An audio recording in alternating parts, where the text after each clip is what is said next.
Hello and welcome everyone. आइए dear students, आपका स्वागत है मैजोन क्लासेस के इस चैनल के ऊपर। लास्ट लेक्चर में हमने डिस्कस कर लिया था कि रिलेशन क्या होता है एंड हमने रिलेशंस के कुछ 3-4 टाइप भी डिस्कस कर लिए थे। आज हम वहीं से आगे कंटिन्यू करेंगे।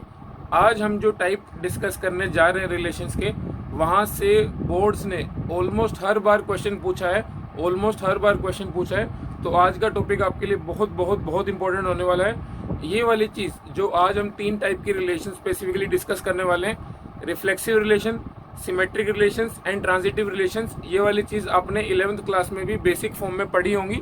आज हम उसी को दोबारा करेंगे एक बार, थोड़ा सा रिकैप टाइप से, एंड वहाँ पे एडवांस लेवल की प्रॉब्लम्स लेंगे। तो आइए स्टार्ट कर लेते हैं। सबसे पहले सबसे बेसिक टाइप की रिलेशंस जो कल के बाद है आपकी रिफ्लेक्सिव रिलेशन। रिफ्लेक्सिव रिलेशंस ये आई थिंक आपके टाइप्स ऑफ रिलेशन में 5th टाइप की रिलेशन हम डिस्कस करने जा रहे हैं, रिफ्लेक्सिव रिलेशंस। रिफ्लेक्सिव रिलेशंस वो रिलेशन होते हैं जिसके अंदर कोई भी एलिमेंट खुद से ही रिलेटेड होता है। ए इज रिलेटेड टू ए, जैसे हम पेयर बनाते हैं ना, ए इज रिलेटेड टू बी लिखते हैं सॉरी, वहां पे रिलेशन होती है ए कोमा बी। यहाँ पे क्या है, ए इज रिलेटेड टू ए, यहाँ पे ए इज रिलेटेड टू ए। इसका मतलब जो आपका पेयर बनेगा वो क्या बनेगा, ए कोमा ए। इस तरीके से आपके पेयर बनने वाले हैं। अब आप सोचेंगे सर ऐसी रिलेशंस तो हमने पहले कर लिए हैं, जो हमारा टाइप 1 था आइडेंटिटी रिलेशन, वो भी तो ऐसा ही होता है, ए इज रिलेटेड टू ए। अब मैं आपको आइडेंटिटी रिलेशन और रिफ्लेक्सिव रिलेशंस में डिफरेंस बता देता हूँ। देखना डियर स्टूडेंट्स, अगर कोई सेट है ए, उसके अंदर 3 एलिमेंट है 1 2 3। आपने इस सेट के ऊपर एक रिलेशन लिखी जो ए टू ए है, ए क्रॉस ए पे डिफाइंड है, 1 1 2 2 3 3। अगर मान लो रिलेशन ये है, इसको आप एक बार R1 मान लो। एक और रिलेशन बना देता हूं मैं इसके ऊपर,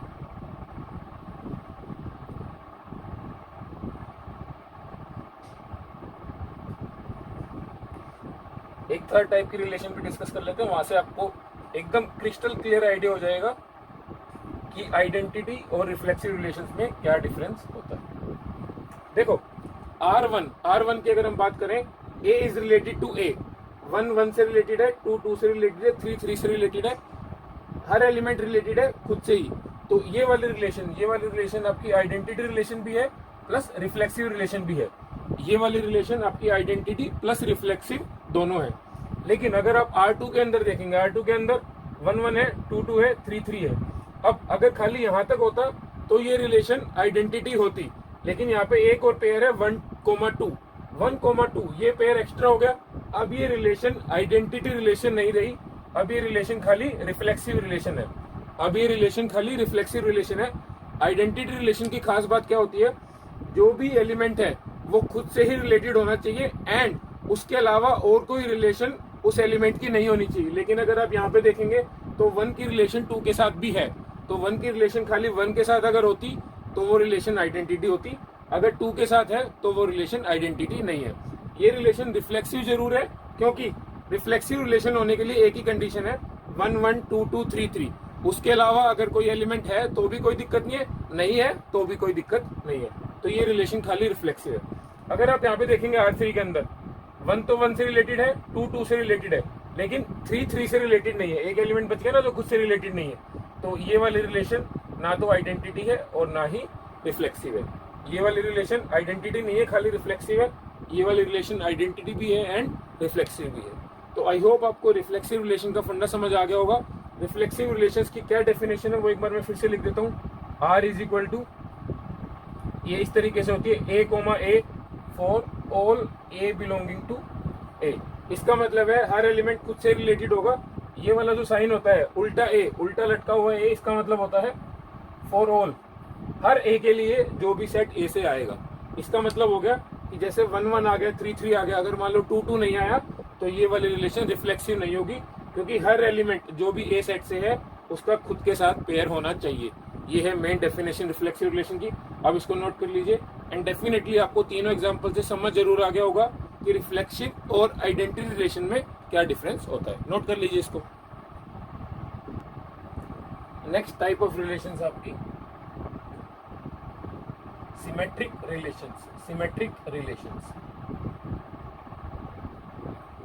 एक बार मैं आपको सिमेट्रिक रिलेशंस की डेफिनेशन बता देता हूं, उसके बाद एक दो एग्जांपल से हम इलस्ट्रेशन से समझेंगे कि हाँ सिमेट्रिक रिलेशंस क्या होते हैं। सिमेट्रिक रिलेशंस क्या बोलती है, if A is related to B then this implies, इसको आप बोल सकते हो then B should be related to ए।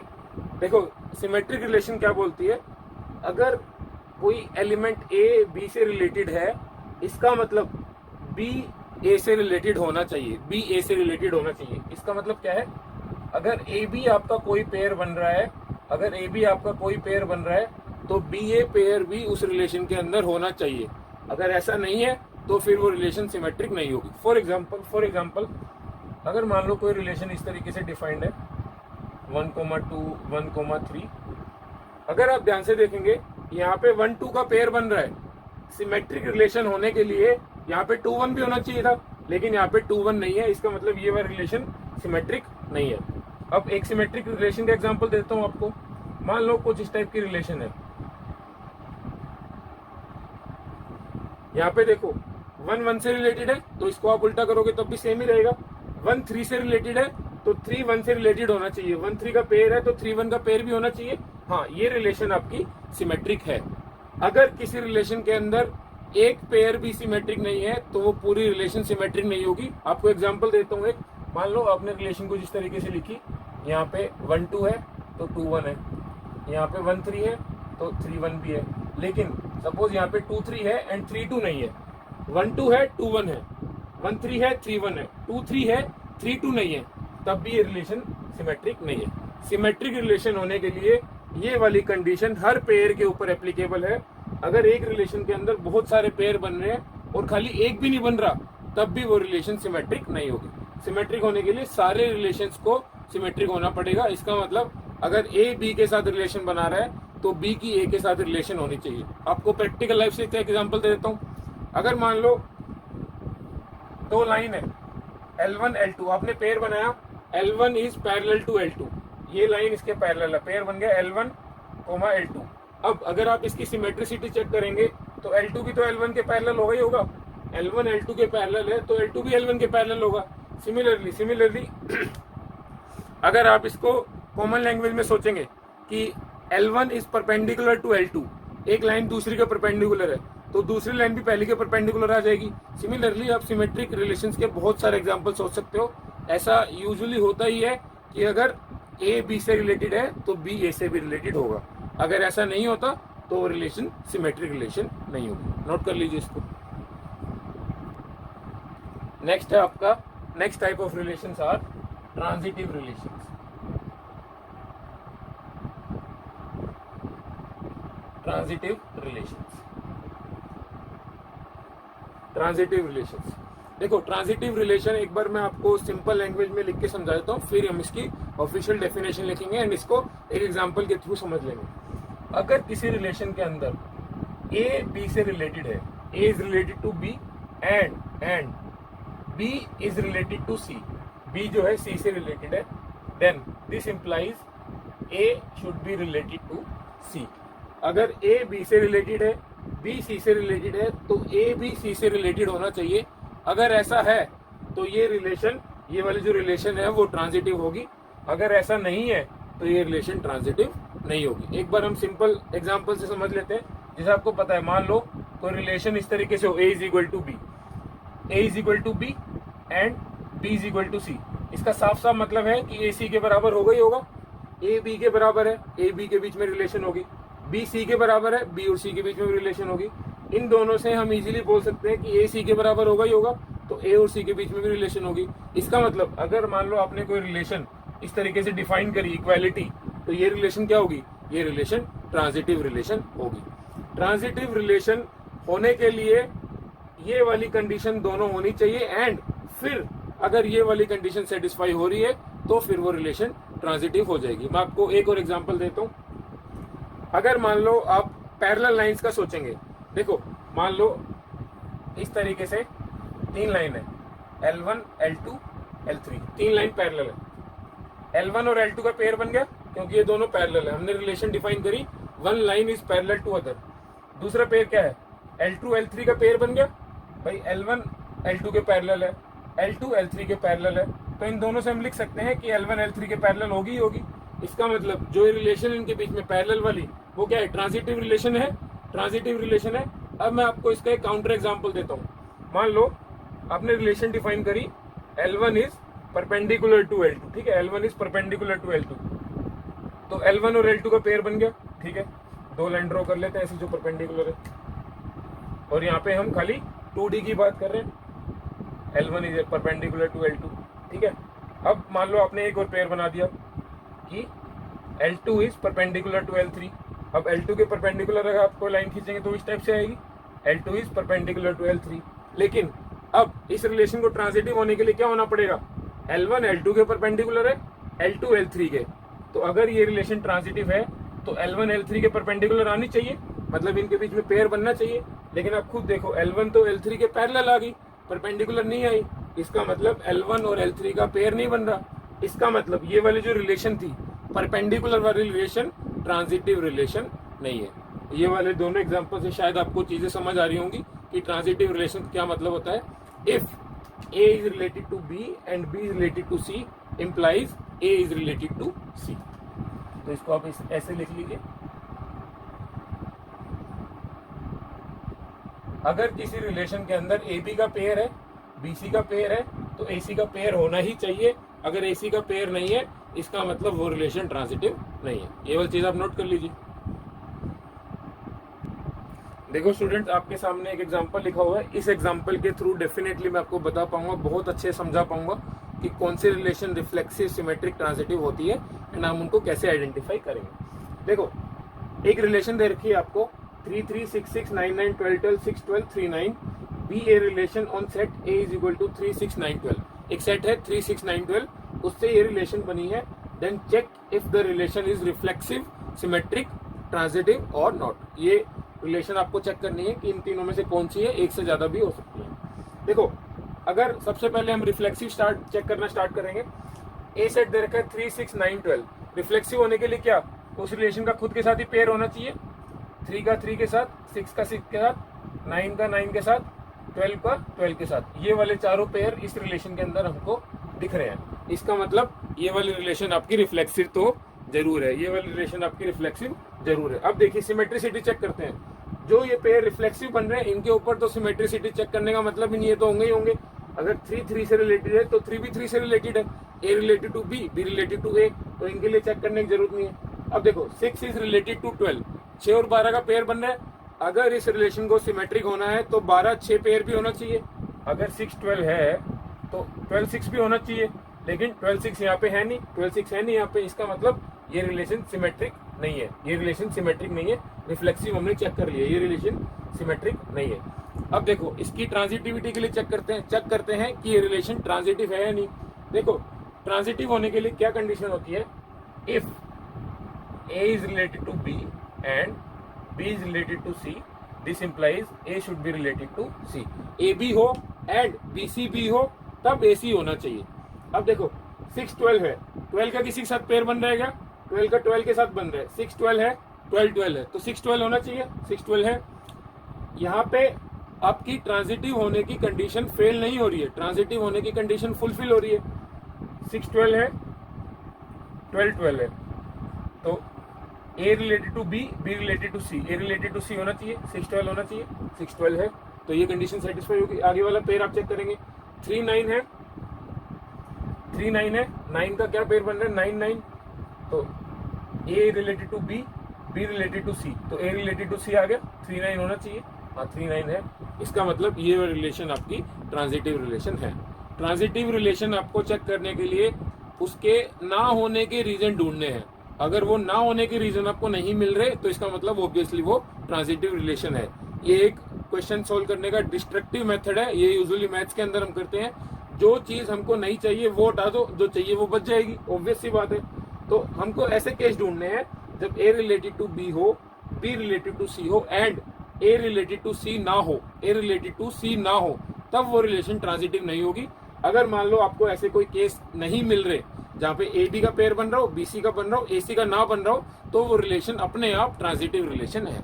ये वाला क्वेश्चन नोट कर लीजिए आप। एक रिलेशन है R A B, B is divisible by A. हमने ए और बी के बीच में एक रिलेशन बना दी, बी जो है ए से डिविजिबल होना चाहिए। और ये वाली रिलेशन किस सेट के ऊपर है? ए सेट के ऊपर है, जिसके अंदर 6 एलिमेंट है, 1 2 3 4 5 6। आपको बताना है कि ये वाली रिलेशन रिफ्लेक्सिव, सिमेट्रिक या ट्रांजिटिव है या नहीं है। आपको तीनों के लिए चेक करना है। तो सबसे पहले रिफ्लेक्सिव के लिए चेक कर लेते हैं हम एक बार।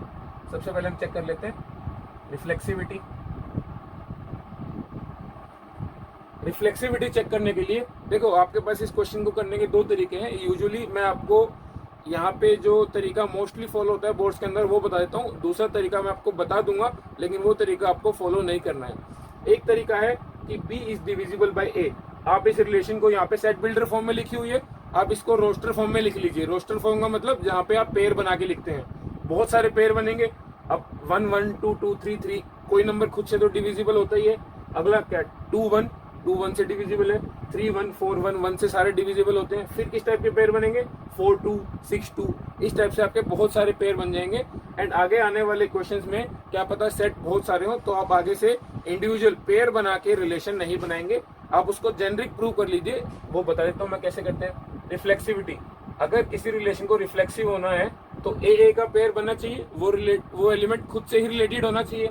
अब आप एक चीज देखो, रिलेशन क्या है आपकी, B is divisible by A। अगर हमने यहाँ पे B की जगह A ले लिया, आपका ओरिजिनल पेयर क्या था, A B, हमने यहाँ पे ले लिया रिफ्लेक्सिव होने के लिए A। इसका मतलब रिलेशन क्या होगी, A is divisible by A। अब देखो A खुद से तो डिविजिबल होता ही है, हर नंबर खुद से तो डिवाइड होता ही है। इसका मतलब इस रिलेशन को अगर आप नॉर्मल फॉर्म में लिखोगे तो वहां पे 1 1 2 2 3 3 ऐसे सारे पेयर आएंगे। वो पेयर होते ही हमारी कंडीशन सेटिस्फाई हो जाती है कि रिलेशन रिफ्लेक्सिव है। अब चेक करते हैं सिमेट्रिक होने के लिए। रिलेशन सिमेट्रिक है या नहीं। अब आप एक चीज नोट करो, अगर मान लो मैं आपके सामने इस टाइप से पेयर बना देता हूँ कि 1 4, आपने सपोज पेयर बना लिया 1 4, इसका मतलब क्या है, 4 इज डिविजिबल बाय 1, है ना। B is divisible bye A जब AB होता है, तो 4 इज डिविजिबल बाय 1। अगर ये रिलेशन को सिमेट्रिक होना है तो क्या कंडीशन होनी पड़ेगी, 4 1 पेयर भी होना चाहिए, है ना। अगर 1 4 है तो 4 1 भी होना चाहिए, यही होती है सिमेट्रिक होने की कंडीशन। लेकिन आप एक चीज ध्यान से देखो, 4 इज डिविजिबल बाय 1, ये चीज सच है। हाँ, 4 जो है 1 से डिवाइड होता है, लेकिन यहाँ पे क्या हो जाएगा, 1 इज डिविजिबल बाय 4। एक तो 4 से डिवाइड नहीं हो रहा, एक तो 4 से परफेक्टली डिवाइड नहीं हो रहा। इसका मतलब ये रिलेशन सिमेट्रिक नहीं है। इसका मतलब ये रिलेशन सिमेट्रिक नहीं है। आपको आगे जितने भी क्वेश्चंस आएंगे वहां पे कोई रिलेशन सिमेट्रिक, रिफ्लेक्सिव, ट्रांजिटिव जब भी प्रूव करनी हो, आप उसके ना होने के रीजन ढूंढो। होने के रीजन तो बहुत सारे मिल जाएंगे, जैसे 1 1 ले लिया आपने, 2 2 ले लिया, नंबर्स आपस में डिविजिबल होती हैं। आपको उसके ना होने के रीजन ढूंढने। अगर आपको एक भी एग्जाम्पल ऐसा मिल जाता है जहां पे वो कंडीशन सेटिस्फाई नहीं हो रही हो, तो आप उसको बोल देंगे कि रिलेशन सिमेट्रिक नहीं है। अब देखिए ट्रांजिटिव के लिए भी, ट्रांजिटिव के लिए हम क्या चेक करते हैं, A B का पेयर हो, B C का पेयर हो, तो A C का पेयर होना चाहिए। अगर मान लो कोई 2 नंबर लेते हैं इस तरीके से, 2 इज डिविजिबल बाय 1, हाँ सच बात है। अब 2 is divisible bye 4, A B से रिलेट हो गया, B C से रिलेटेड होगा, तो क्या ये पेयर बनेगा 1 4 से रिलेटेड, A C से रिलेटेड, हाँ होगा। 4 जो है 1 से डिविजिबल तो होगा ही होगा, ऑब्वियसली बात है।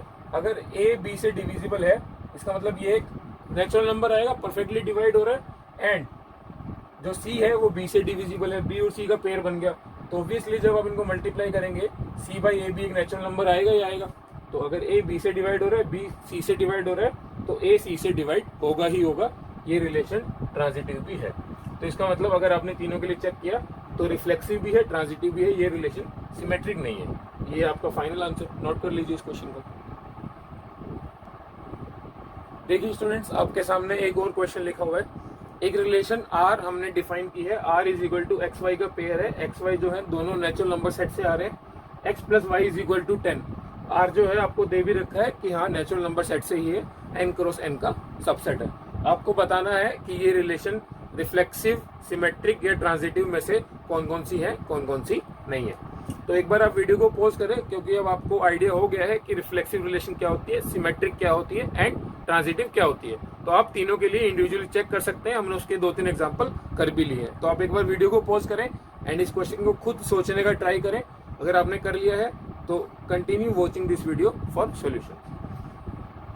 एक्स वाई जो है नेचुरल नंबर्स को बिलोंग करते हैं। X plus Y is equal to 10। देखो दोनों का सम 10 है एंड नेचुरल नंबर है, तो ये बहुत ही लिमिटेड से पेयर बनेंगे। तो हम क्या करते हैं, इनको पेयर फॉर्म में लिख लेते हैं, रोस्टर फॉर्म में रिलेशन को लिख लेते हैं।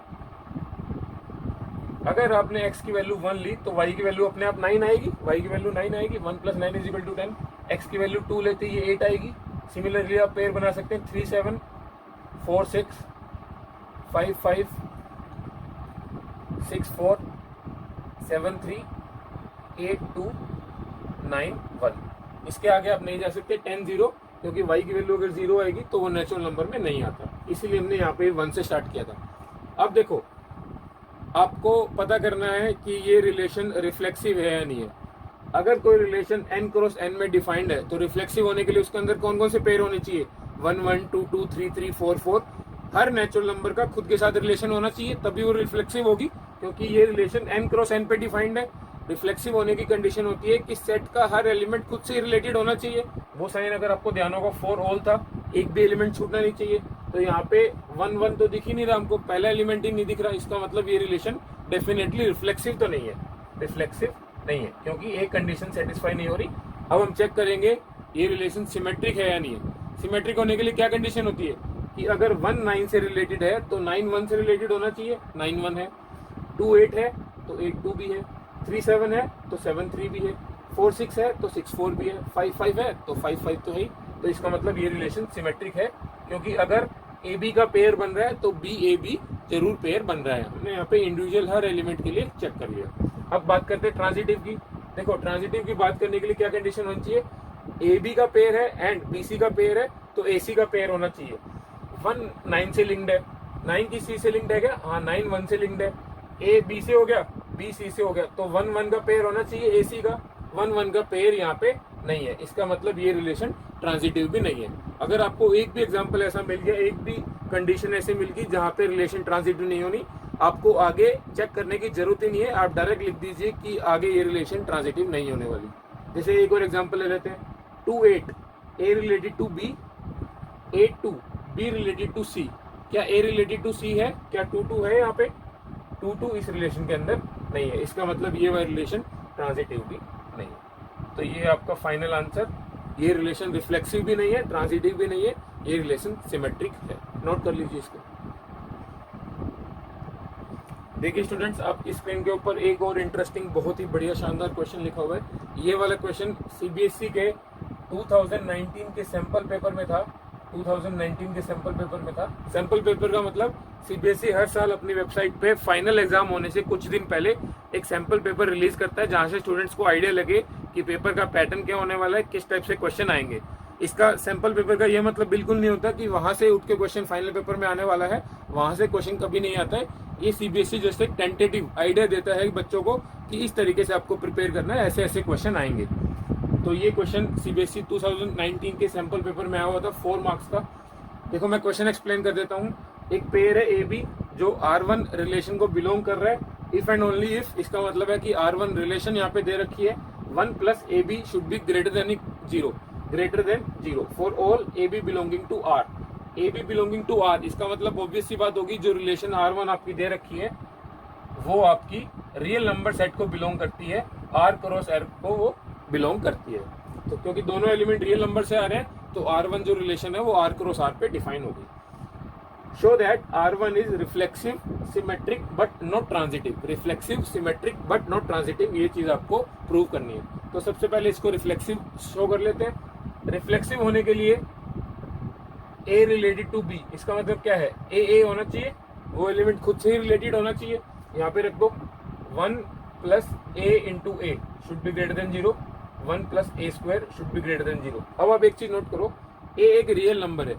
रियल नंबर चाहे नेगेटिव हो चाहे पॉजिटिव हो, उसका स्क्वायर हमेशा एक पॉजिटिव नंबर आएगा, है ना। वो 0 भी आ सकता है लीस्ट से लीस्ट, लेकिन 0 या उससे बड़ा ही आएगा। अगर आप उसके अंदर 1 ऐड करोगे तो ये वाली चीज डेफिनेटली हमेशा 0 से बड़ी रहने वाली है, ये वाली चीज हमेशा 0 से बड़ी रहने वाली है। इसका मतलब ये रिलेशन रिफ्लेक्सिव है, क्योंकि ए आप ए की कोई भी वैल्यू ले लो पूरे रियल नंबर सेट में से, ये वाली रिलेशन हमेशा ट्रू होगी, 1 + a² is always greater than 0। तो रिफ्लेक्सिव को हमने शो कर लिया, रिलेशन रिफ्लेक्सिव है। अब हम चेक करेंगे सिमेट्रिसिटी के लिए। देखो सिमेट्रिक चेक करने के लिए हमको क्या करना होता है, एक बार हम मान लेते हैं कि ए बी पेयर बन रहा है। ए बी पेयर बनने की क्या कंडीशन है, 1 + ab ग्रेटर देन 0। अब हमको दिखाना है कि बी ए बी पेयर बन रहा है। अगर बी ए होगा तो यहाँ पे क्या होगा, ए बी की जगह बी ए आ जाएगा। अब 1 + ab और 1 + ba तो सेम बात है, अगर ये वाली चीज 0 से बड़ी है तो ये वाली चीज भी 0 से बड़ी आएगी ही आएगी। इसका मतलब ये रिलेशन सिमेट्रिक भी है, क्योंकि अगर ए बी का पेयर बन रहा है तो बी ए का पेयर भी बनेगा ही बनेगा। आप कोई भी दो नंबर लोगे ए बी ऐसे कि 1 + ab 0 से बड़ा आ जाए, तो 1 + ba भी हमेशा 0 से बड़ा आएगा ही आएगा। ऐसा हो ही नहीं सकता कि ये चीज 0 से बड़ी आ जाए ये ना आए, क्योंकि दोनों चीज सेम लिखी हुई है, यहाँ पे आपको सोचना ही नहीं है। अब आपके सामने ट्रिकी पार्ट है इस क्वेश्चन का, सबसे टफ पार्ट, आपको ये प्रूव करना है कि ये रिलेशन ट्रांजिटिव नहीं होगी। देखो दिखने में तो ये रिलेशन ट्रांजिटिव लग रही है, मैं बता देता हूँ कैसे। 1 + ab greater than 0, 1 + bc greater than 0। तो हर कोई सिंपली ऐसे सोच पा रहा होगा कि अरे 1 + ac भी तो ग्रेटर देन 0 आएगा ही आएगा, लेकिन ऐसा नहीं होगा, ये रिलेशन ट्रांजिटिव नहीं है। बहुत सारी ए बी और सी की वैल्यूज के लिए ये वाली कंडीशन ट्रू आ जाएगी, लेकिन आपको खाली एक एग्जांपल ऐसा सोचना है जहाँ पे ये दोनों बात सच हो, ये वाली बात सच नहीं हो, ये दोनों बात सच हो, ये वाली बात गलत आ जाए। इसका मतलब अगर आपको किसी रिलेशन को ट्रांजिटिव दिखाना है तो ए बी का पेयर दिखा दो, बी सी का पेयर दिखा दो, एंड ये शो कर दो कि ए सी का पेयर भी बन रहा है। एंड अगर आपको ये दिखाना है कि ट्रांजिटिव नहीं है तो ए बी का पेयर दिखा दो, बी सी का पेयर दिखा दो, एंड ये दिखा दो कि ए सी का पेयर नहीं बन रहा। इसका मतलब आपको ए बी और सी 3 नंबर ऐसे सोचने पड़ेंगे जो इस कंडीशन को सेटिस्फाई करें, इस कंडीशन को भी सेटिस्फाई करें, बट इसको सेटिस्फाई ना करें। ये वाला क्वेश्चंस मैं यूजर्स के ऊपर, रीडर्स के ऊपर, जो वीडियो देख रहे हैं वॉचर्स, उनके ऊपर छोड़ देता हूँ। आपको ये वाले 3 नंबर खुद सोचने हैं, ए और बी और सी की ऐसी वैल्यूज जो ये कंडीशन सेटिस्फाई करें, ये कंडीशन सेटिस्फाई करें, एंड ये वाली कंडीशन सेटिस्फाई ना करें। आप हमको इसका आंसर कमेंट करके बताइए, तब मैं आपको नेक्स्ट वीडियो में इसका सॉल्यूशन प्रोवाइड कर दूंगा। तो ये है आपका क्वेश्चन, हमने रिफ्लेक्सिव सिमेट्रिक प्रूव कर लिया। ट्रांजिटिव आपको दिखाना है कि ये नहीं है, क्वेश्चन में दे रखा है कि ट्रांजिटिव नहीं है, जस्ट आपको प्रूव करना है। प्रूव करने के लिए आप 3 नंबर ए बी सी ऐसे सोचिए जहाँ पे ये वाली कंडीशन सेटिस्फाई हो रही हो। नोट कर लीजिए इसको। हमारी नेक्स्ट टाइप ऑफ रिलेशंस है equivalence relations. Equivalence relations Equivalence relations are those relations which are reflexive and, यहाँ पे and लिखा हुआ है, reflexive and symmetric and transitive। तो ऐसी relations जो reflexive भी हो, symmetric भी हो and transitive भी हो, ऐसी relations को हम बोलते हैं equivalence relation। अगर मान लो कोई relation रिफ्लेक्सिव हो, सिमेट्रिक हो, ट्रांजिटिव ना हो, जैसे हमने अभी जैसे एक एग्जांपल किया, तो वो रिलेशन इक्विवेलेंस रिलेशन नहीं कहलाएगी। इक्विवेलेंस रिलेशन कहलाने के लिए किसी रिलेशन को रिफ्लेक्सिव, सिमेट्रिक प्लस ट्रांजिटिव तीनों होना पड़ेगा। अगर मान लो इन 3 में से कोई भी एक वो रिलेशन नहीं है तो वो रिलेशन इक्विवेलेंस रिलेशन नहीं हो सकती। अगर तीनों में से एक भी कंडीशन सेटिस्फाई नहीं हो रही तो वो रिलेशन इक्विवेलेंस रिलेशन नहीं होगी। वो तीनों का बेसिकली क्या है, कॉमन वाला पार्ट है। मैं आपको फिर से बता देता हूँ। मान लो ये वाली थ्योरी आपने बहुत अच्छे से पढ़ रखी है 11th क्लास में। ये रिफ्लेक्सिव रिलेशन का सेट है, ये सिमेट्रिक एंड ये ट्रांजिटिव। तो कोई रिलेशन जो तीनों होगी, ये वाला छोटा वाला पार्ट जो तीनों के अंदर आ रहा है, जिसको मैंने रेड कलर से मार्क किया है, रिफ्लेक्सिव, सिमेट्रिक एंड ट्रांजिटिव, तो जो पार्ट तीनों में कॉमन हो, ऐसे रिलेशंस को हम बोलते हैं इक्विवेलेंस रिलेशंस। इक्विवेलेंस रिलेशन, ये वाली चीज आप नोट कर लीजिए। इसके ऊपर एग्जांपल करते हैं। देखो स्टूडेंट्स, आपके सामने एक क्वेश्चन लिखा हुआ है।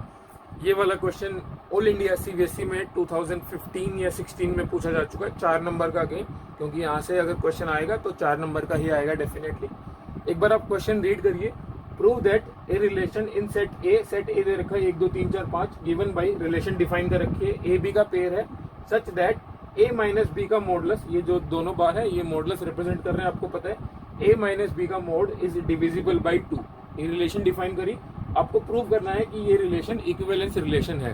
सबसे पहला पार्ट है क्वेश्चन का, आपको प्रूव करना है कि ये रिलेशन इक्विवेलेंस रिलेशन है। उसके बाद सेकंड पार्ट क्या बोलता है, write all the equivalence classes of relation R. Write all the equivalence classes, ये एक नई टर्म है जो आपके सामने अभी इंट्रोड्यूस हुई है, मैं आपको इसका मतलब बताने वाला हूँ। सबसे पहले हम इस क्वेश्चन का फर्स्ट पार्ट कर लेते हैं कि इक्विवेलेंस रिलेशन इसको कैसे प्रूव करें। इक्विवेलेंस रिलेशन प्रूव करने के लिए आपको पता है 3 कंडीशन प्रूव करनी पड़ेंगी, रिफ्लेक्सिव, सिमेट्रिक प्लस ट्रांजिटिव। तो सबसे पहले पहली कंडीशन से स्टार्ट करते हैं, रिफ्लेक्सिव। इस रिलेशन को रिफ्लेक्सिव प्रूव करते हैं। रिफ्लेक्सिव प्रूव करने के लिए क्या है, ए बी की जगह क्या आना चाहिए, ए इज रिलेटेड टू ए। तो यहाँ पे अगर आप देखोगे ए माइनस ए, बी की जगह आप ए रखते हो रिफ्लेक्सिव में, ए माइनस ए 0, 0 का mode 0, 0 is definitely divisible by 2, क्योंकि 0 तो हर नंबर से डिवाइड होती है, 0 तो हर नंबर से डिवाइड होती है, इसका मतलब ये रिलेशन रिफ्लेक्सिव है। सेकंड कंडीशन है आपको ये रिलेशन सिमेट्रिक है या नहीं चेक करनी है। सिमेट्रिक चेक करने के लिए क्या कंडीशन होती है, अगर a माइनस बी 2 से डिवाइड हो रहा है, हमने मान लिया कि a माइनस बी 2 से डिवाइड हो रहा है, is equal to 2m। m क्या है, कोई भी इंटीजर हो सकता है, तो b माइनस a है ना, a माइनस बी का रिवर्स सिमेट्रिक में हम यही चेक करते हैं ना, अगर a b से रिलेटेड है तो दिस इंप्लाइज b a का पेयर बनना चाहिए। a माइनस बी अगर 2 से डिवाइड हो रहा है तो b माइनस a की वैल्यू भी कितनी आएगी, 2m ही आएगी, क्योंकि मॉडुलस के अंदर नेगेटिव साइन का कुछ फर्क नहीं पड़ता। इसको हम ऐसे भी लिख सकते हैं ना, minus of a minus B और उसका मोड। अब मॉडुलस साइन का काम क्या होता है, वो नेगेटिव साइन को खा जाता है, निकल जाता है। ये आ गया आपके पास a माइनस बी के इक्वल, और a माइनस बी की वैल्यू क्या है, 2m।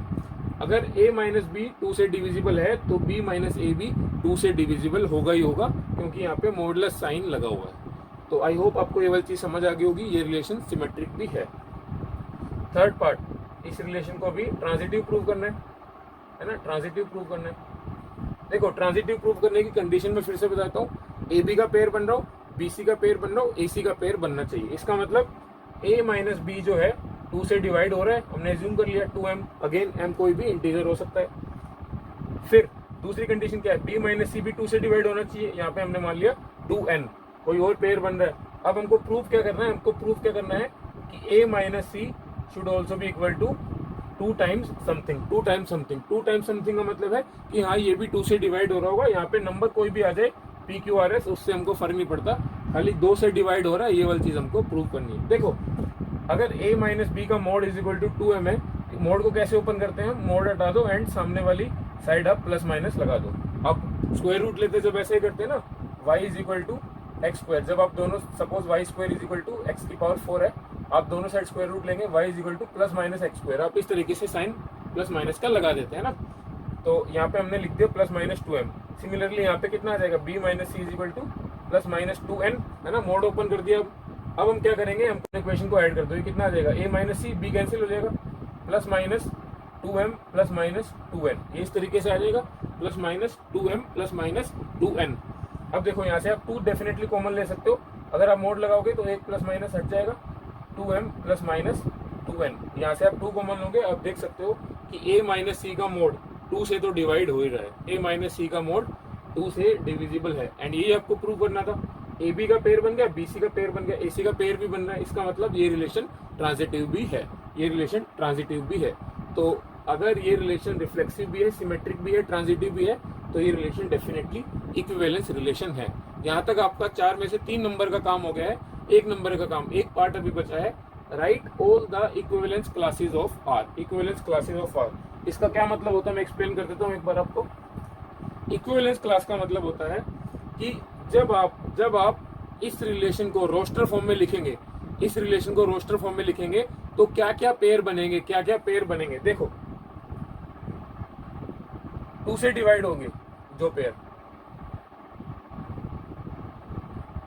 1 3 पेयर बनेगा, 1 माइनस 3 अगर आप करेंगे, डेफिनेटली 3 1 भी पेयर बनने वाला है, फिर 1 5 पेयर बनेगा, 5 1 भी पेयर बनने वाला है, फिर 2 4 पेयर बनेगा, एंड 4 2 भी पेयर बनने वाला है। एंड इस टाइप के पेयर तो बनेंगे ही बनेंगे, 1 1 2 2 3 3 4 4 5 5, क्योंकि 0 तो 2 से डिविजिबल होता ही है।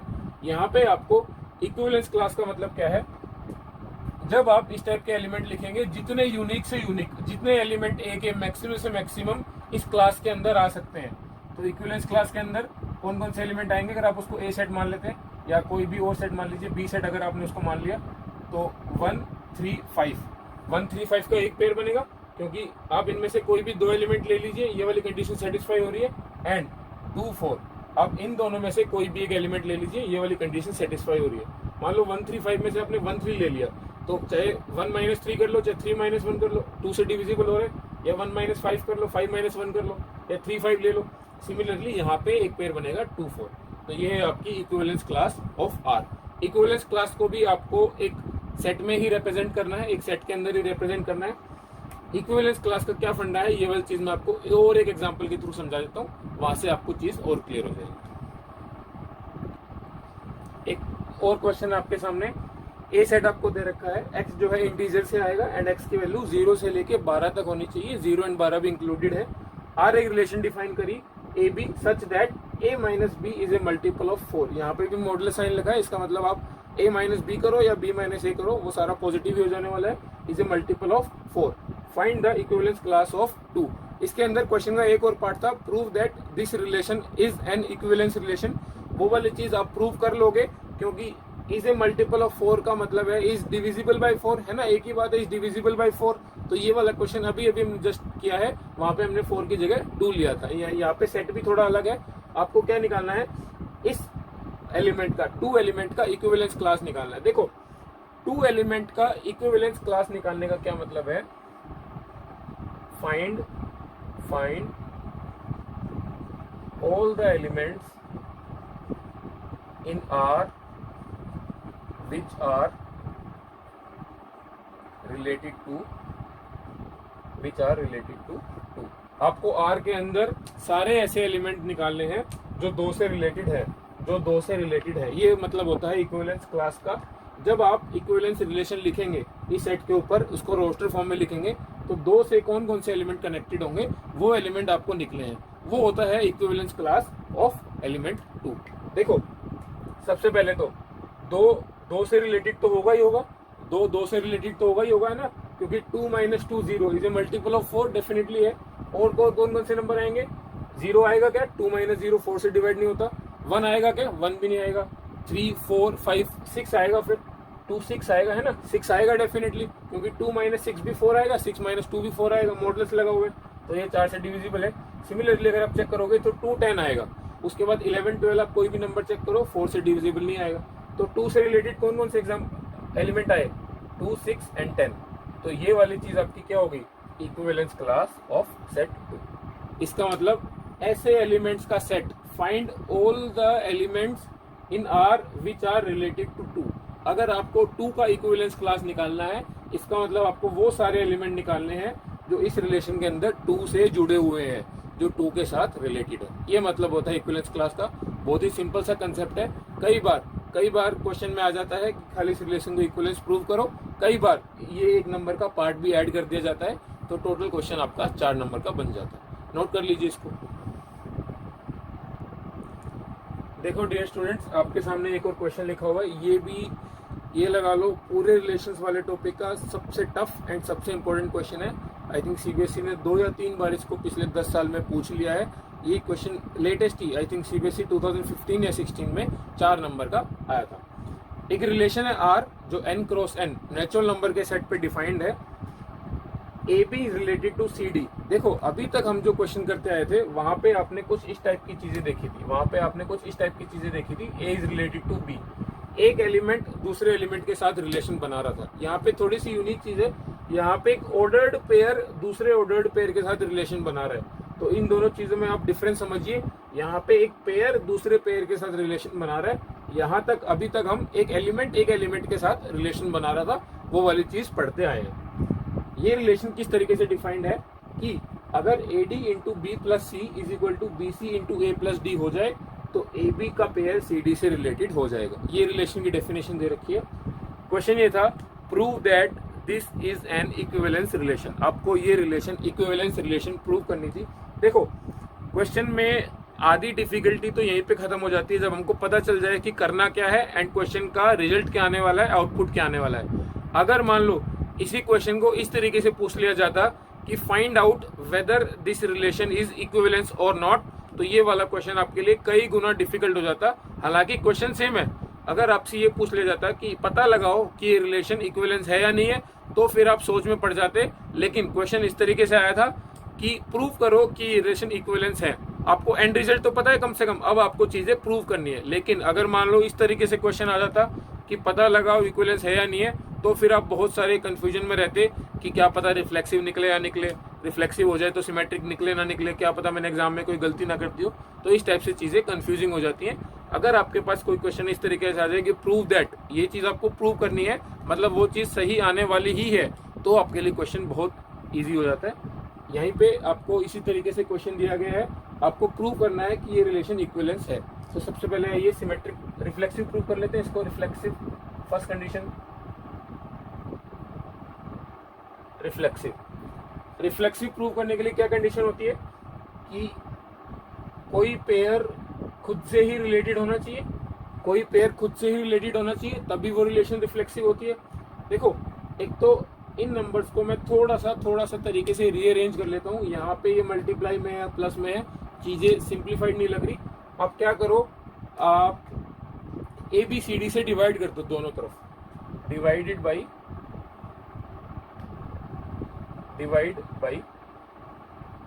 ABCD both sides. यहाँ पे AD कैंसिल हो जाएगा, B plus C divided by BC। यहाँ पे BC कैंसिल हो जाएगा, A plus D divided by AD। अब भी आप इसको अलग अलग लिख दो, B by BC plus C by BC is equal to A by AD plus D upon AD। यहाँ पे कुछ चीजें कैंसिल हो जाएंगे, 1 by C plus 1 by B is equal to 1 by D, यहाँ पे D बचेगा 1 by D plus 1 by A, है ना। तो अब आपके पास रिलेशन कुछ सिंप्लीफाइड फॉर्म में हो गई, खाली इनके रेसिप्रोकल का सम दे रखा है। तो एक साइड AB है ना, तो एक साइड को AB इकट्ठा कर लेते हैं, 1 upon A minus 1 upon B, इसको मैं इधर ले गया तो ये हो जाएगा 1 upon C minus 1 upon.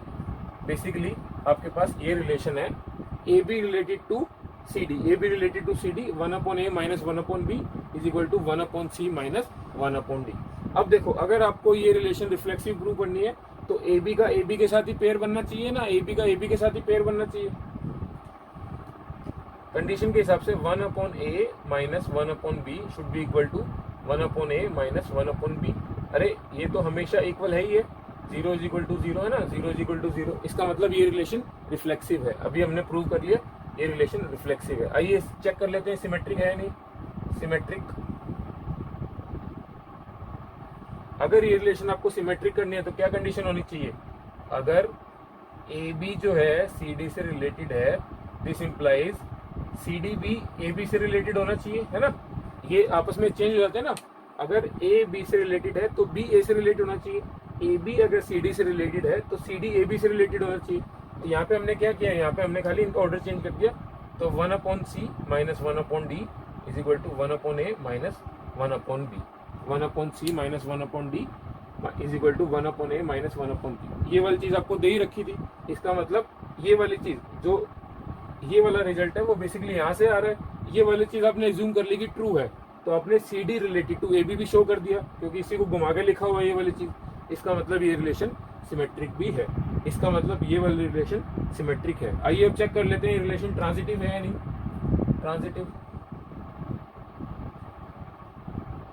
Transitive होने के लिए क्या होगा, अगर AB का पेयर बन रहा है CD के साथ, इफ एंड CD का पेयर बन रहा है, कोई दो नंबर और ले लो, EF ले लो, CD का पेयर बन रहा है EF के साथ, तो ट्रांजिटिव होने के लिए AB का पेयर बनना चाहिए EF के साथ, है ना।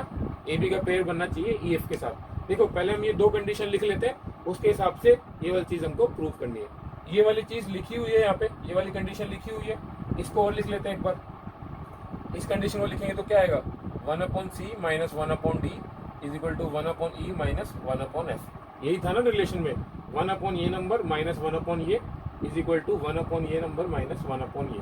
अब देखो, ये रिलेशन, ये इक्वेशन हमारे पास गिवन है 1 और 2 को यूज करके हमको ये वाली रिलेशन प्रूव करनी है। इस वाले रिलेशन में प्रूव करने के लिए क्या लाना पड़ेगा हमको, 1 upon A minus 1 upon B is equal to 1 upon E minus 1 upon F। ये वाली चीज हमको लानी पड़ेगी। इन दोनों को यूज करके अगर आप ये वाली चीज ला पाते हो तो इक्वेशन रिलेशन ट्रांजिटिव है, नहीं तो ट्रांजिटिव नहीं है। देखो क्या करेंगे हम, 1 upon C minus 1 upon D, 1/e minus 1/, तो आप सिंपली देख सकते हो कि ये वाली जो चीज है यूं क्यों इधर लिखी हुई है, ये वाली चीज यूं क्यों इधर लिखी हुई है, ये वही वाली बात होगी, a is equal to B है ना, इसको आप कैपिटल A कैपिटल B मान लो, b is equal to C, तो ऑब्वियस सी बात है a is equal to C आएगा ही आएगा। इसका मतलब 1/a minus 1/b is equal to 1/e minus 1/f, और यही वाली चीज आपको प्रूव करनी थी। तो इसका मतलब ये रिलेशन डेफिनेटली ट्रांजिटिव भी है। रिफ्लेक्सिव और सिमेट्रिक हम ऑलरेडी प्रूव कर चुके, अभी हमने ट्रांजिटिव प्रूव कर लिया।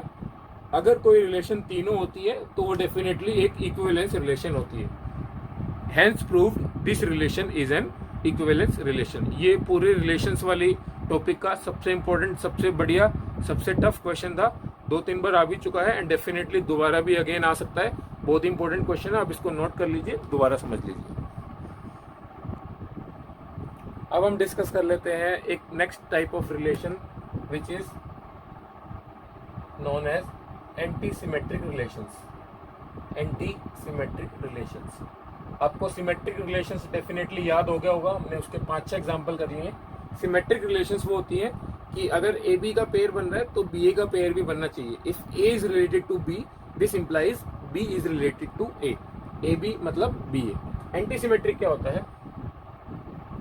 If A is related to B, इसका मतलब ए और बी का पेयर बन रहा है and B is related to A B का पेयर बन रहा है, बी ए का पेयर भी बन रहा है, this should imply A is equal to B, this should imply A is equal to B. इसका मतलब क्या है?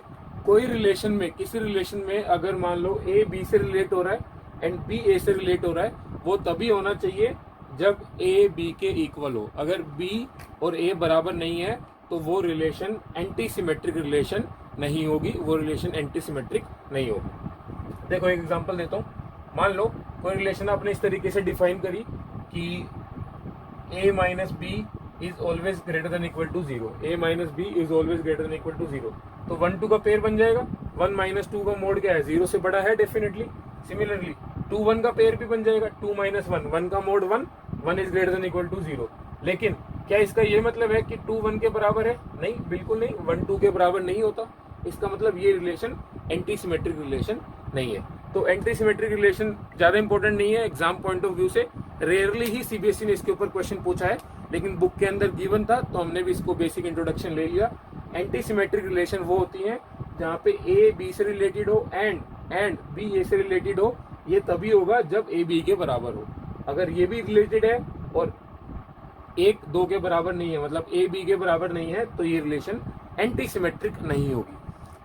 ऐसा बिल्कुल नहीं है कि जो रिलेशन सिमेट्रिक नहीं हो वो एंटी सिमेट्रिक हो जाएगी। नाम से आपको देख के लग रहा होगा, बट ऐसा नहीं होता। कोई relation symmetric plus anti symmetric दोनों हो सकती है। सिमेट्रिक प्लस एंटी सिमेट्रिक दोनों हो सकती है। ऐसा जरूरी नहीं है कि जो रिलेशन सिमेट्रिक नहीं होगी वही एंटी सिमेट्रिक होगी, ऐसा नहीं है। कोई relation symmetric plus anti symmetric दोनों हो सकती है। मैं आपको एग्जांपल देता हूँ। 1-1, 2-2, 3-3, ये रिलेशन ऐसी रिलेशन है जो सिमेट्रिक भी है क्योंकि ए बी से रिलेटेड है, बी ए से रिलेटेड है, हर पेयर में बन रहा है, सिमेट्रिक हो गई। एंटी सिमेट्रिक की क्या कंडीशन है? ए बी से रिलेटेड है, बी ए से। ऐसा कभी पॉसिबल है जब ए बी के बराबर हो, 1-1 के बराबर भी है, तो एंटी सिमेट्रिक भी होगी। तो कोई रिलेशन ऐसा जरूर पॉसिबल है कि सिमेट्रिक भी हो, एंटी सिमेट्रिक भी हो। सारे पॉसिबल कॉम्बिनेशन हो सकते हैं। सिमेट्रिक हो, एंटी सिमेट्रिक ना हो, एंटी सिमेट्रिक हो, सिमेट्रिक ना हो, सिमेट्रिक भी हो, एंटी सिमेट्रिक भी हो, एंड मे बी सिमेट्रिक भी ना हो, एंटी सिमेट्रिक भी ना हो। तो चारों पॉसिबल कॉम्बिनेशन बन सकते हैं। आप ऐसा बिल्कुल मत सोचना, नाम पे मत जाना कि अगर कोई रिलेशन सिमेट्रिक नहीं होगी तभी एंटी सिमेट्रिक होगी, वहां पे आप मार खा जाओगे, गलती करते हो। ये वाली चीज नोट कर लो। नेक्स्ट टॉपिक है आपका, नेक्स्ट टाइप ऑफ रिलेशन है partial order relations. Partial order relations, ये टाइप्स ऑफ रिलेशंस में लास्ट टाइप ऑफ रिलेशन है। वैसे तो रिलेशंस के और भी टाइप होते हैं। रिलेशंस के अंदर हम कंपोजिशन वगैरह भी पढ़ते हैं, इनवर्स रिलेशन के ऊपर भी चीजें डिटेल में आती हैं, बट वो वाली चीज हम मे बी अगले लेक्चर में, जहाँ पे हम कंपटीशन लेवल के रिलेशन की क्वेश्चन करेंगे, वहां पे डिस्कस कर लेंगे। बोर्ड पॉइंट ऑफ व्यू से वो चीज इंपॉर्टेंट नहीं है। पार्शियल ऑर्डर रिलेशंस, ये आपके रिलेशंस का लास्ट टाइप है। पार्शियल ऑर्डर रिलेशन वो रिलेशन होती है जो रिफ्लेक्सिव भी हो, जो रिफ्लेक्सिव भी हो, जो ट्रांजिटिव भी हो, जो ट्रांजिटिव भी हो, एंड जो एंटी सिमेट्रिक हो, जो एंटी सिमेट्रिक हो। जो एंटी सिमेट्रिक हो। तो शायद आपको पार्शियल ऑर्डर रिलेशन और इक्विवेलेंस रिलेशन में डिफरेंस पता चल गया होगा। इक्विवेलेंस रिलेशन वो होती है जो रिफ्लेक्सिव हो प्लस ट्रांजिटिव हो प्लस सिमेट्रिक हो। पार्शियल ऑर्डर रिलेशन क्या होती है, जो रिफ्लेक्सिव हो, ट्रांजिटिव हो प्लस एंटी सिमेट्रिक हो। बस इक्विवेलेंस रिलेशन और पार्शियल ऑर्डर रिलेशन में यही डिफरेंस होता है कि वहां सिमेट्रिक होता है, यहाँ पे एंटी सिमेट्रिक है। बाकी दोनों कंडीशन सेम है। पार्शियल ऑर्डर रिलेशन के ऊपर भी यूजुअली बोर्ड ने आज तक सवाल नहीं पूछा है, तो बहुत कम चांसेस है कि यहाँ से भी क्वेश्चन आने वाला है। फिर भी एक आप अपने नोटबुक में नोट करके छोड़ दीजिए छोटा सा partial order relation. By chance एक नंबर वाले क्वेश्चन में ऑब्जेक्टिव टाइप में आ जाए तो वहां पे आप अटेम्प्ट कर पाएंगे, अदरवाइज इसकी कोई बहुत ज्यादा इंपॉर्टेंस नहीं है। ये वाली चीज नोट कर लीजिए आप। एक दो सिंपल से टॉपिक थियोरेटिकल और बचे हैं, इनकी ज्यादा रेलेवेंस नहीं है, जस्ट आपको इंट्रोडक्शन के लिए बता देता हूँ। बाई चांस एग्जाम में एक नंबर या छोटा सवाल आ जाए तो आप उसको देख सके, याद कर सके। कॉन्ग्रुएंसीज, ये भी एक टाइप की रिलेशन होती है, इसको हम मॉड्यूलो नाम से भी कई बार बोल देते हैं।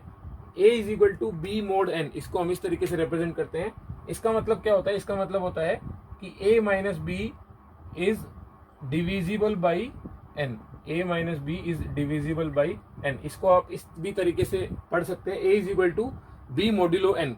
इसका मतलब है कि A माइनस बी जो है n से डिवाइड हो रहा होगा। जैसे आपको एग्जांपल देता हूँ, 8 is equal to 4 mod 2। 8 is equal to 4 mod 2। इसका क्या मतलब है कि 8 माइनस 4, ये वाला जो नंबर है 2 से डिवाइड हो रहा होगा, 2 से परफेक्टली डिवाइड हो रहा होगा। बस इसका इतना ही रेलेवेंस इंपॉर्टेंट है।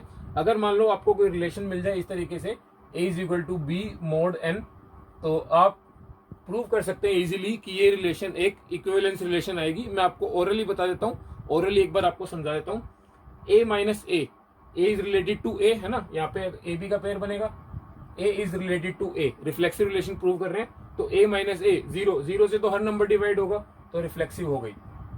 A माइनस बी अगर n से डिवाइड हो रहा है तो B माइनस ए भी डेफिनेटली n से डिवाइड हो रहा होगा, है ना। A माइनस बी अगर n से डिवाइड हो रहा है तो B माइनस ए भी n से डिवाइड हो रहा होगा, बस एक नेगेटिव साइन आ जाएगा। इसका मतलब ये रिलेशन आपकी सिमेट्रिक भी है। ट्रांजिटिव होने के लिए क्या है, A माइनस बी अगर n से डिवाइड हो रहा है, B माइनस सी भी n से डिवाइड हो रहा है, तो A माइनस सी भी डेफिनेटली n से डिवाइड हो रहा होगा। ये वाली चीज आप इजीली प्रूव कर सकते हैं। आप दोनों नंबर को ऐड कर दीजिए, A minus C divided by N भी एक इंटीजर नंबर आएगा। डेफिनेटली A माइनस सी भी n से डिवाइड हो रहा होगा। तो ये वाली जो रिलेशन होती है, कॉन्ग्रुएंस रिलेशन जो होती है, वो बेसिकली एक इक्विवेलेंस रिलेशन होती है। ये वाली चीज हमने प्रूव कर ली है। मैंने इसको ओरली थोड़ा रश थ्रू कर दिया क्योंकि ज्यादा इंपॉर्टेंट कंसेप्ट नहीं है, रेयरली ही कभी पूछा गया है। जस्ट बाई चांस आपको दिख जाए या फिर कभी कोई चीज समझ ना आए बुक देख के, तो आप इन नोट्स को रेफर कर लो। A is equal to B mod N, इसका मतलब है A minus B is divisible by N.